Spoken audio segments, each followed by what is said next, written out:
same note many different ways. I'm just going to use the G string here, and I'm going to demonstrate some different types of bends. First one, or first several, are going to be, I think, a half step, a whole step, 1.5 steps, maybe 2 steps. We'll see how far I can go. Here we go. G string, half step, and it's good to kind of set a target. So we're going to play this D here on the 7th fret. And I want to go up just a D sharp with the bend. A great way to do this is to grasp the neck and use, almost like you're using like a lobster claw with your thumb and index finger. You're almost kind of grabbing the neck that way, and that is your fulcrum. So you kind of don't do anything with your wrist, and you can set a fulcrum so you have the ability to kind of turn your hand up. So it's one unit, kind of doing this. Let's see, it's better with the sleeve off here. And again, this is my approach to it. Everybody's got a different way. So here's the first bend here.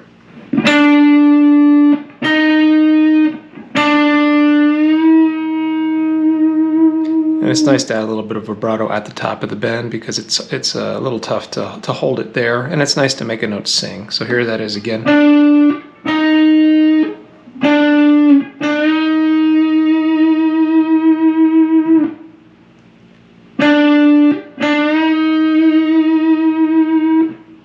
And it's cool to kind of take that bend backwards too when you're all the way up there.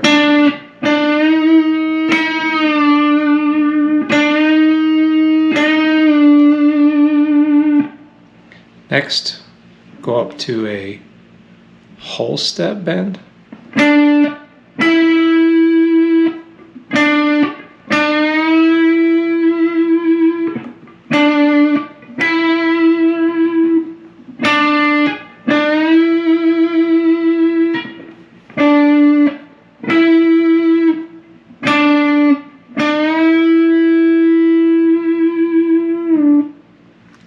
Try for a whole 1.5 steps. So that's kind of a minor third.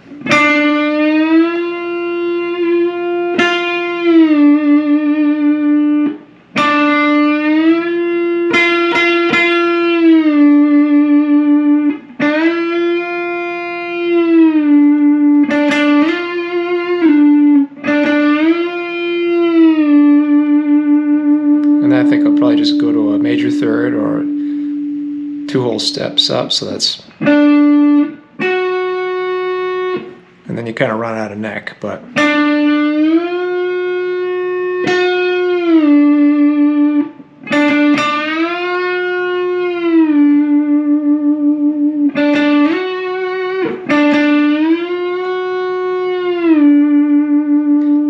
it's nice. It's actually something that you hear Jeff Beck doing a lot because of Jan Hammer, you know, the keyboard synth player that he's played with for many years.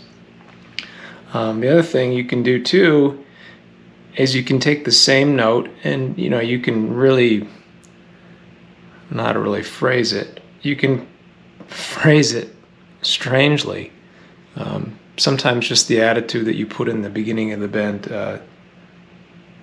really creates a totally different feel. So say we take that, maybe that a whole step or maybe 1.5, you can kind of like, you can mess around with it where you kind of stop at spaces and places and phrase the bend differently. Here's just a couple of examples. So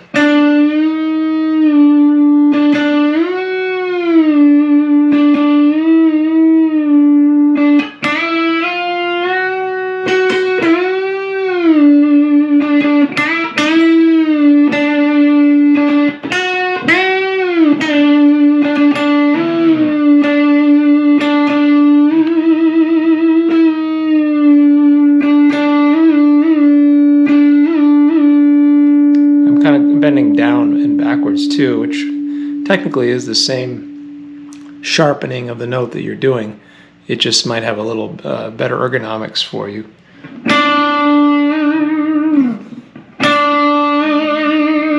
sometimes it's easier to pull down than it is to pull up if you're doing a vibrato and you want it to be consistent. And that's the other thing, with good note bending, you also need to work with good vibrato, which is technically note bending, but you want to make sure that you're sharpening the pitch equally and evenly. So you don't want to be doing, say, something like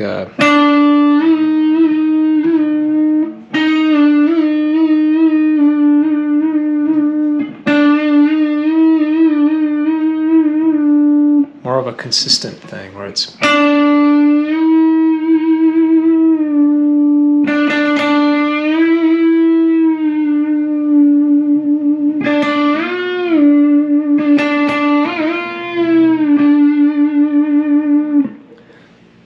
so hopefully that gives a couple of ideas, maybe to mess around with a note. There's lots of other ways to bend double stops, with a couple of different strings at a time. And also just extreme vibrato, which is technically bending, but just being even with the way that you're doing it. It's extremely expressive. It mimics, the human voice, and all kinds of other factors are there at play for having great bending. It's something to work on all the time because it does require strength. It also requires a lot of control. I do recommend, maybe starting with 9 gauge or 10 gauge electric guitar strings, just because it's a little easier with the plain steels to do these bends without shredding your fingers. But I'll just do a couple of more bends here, maybe with a couple of different notes, proving the guitar is still in tune.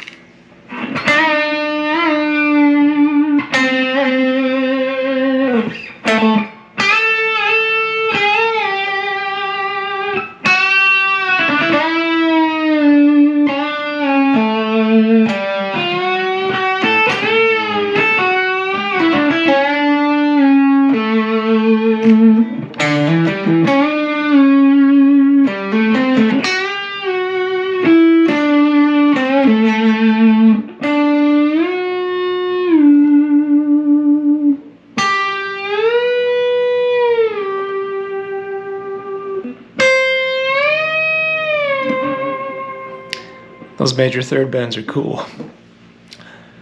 Thanks.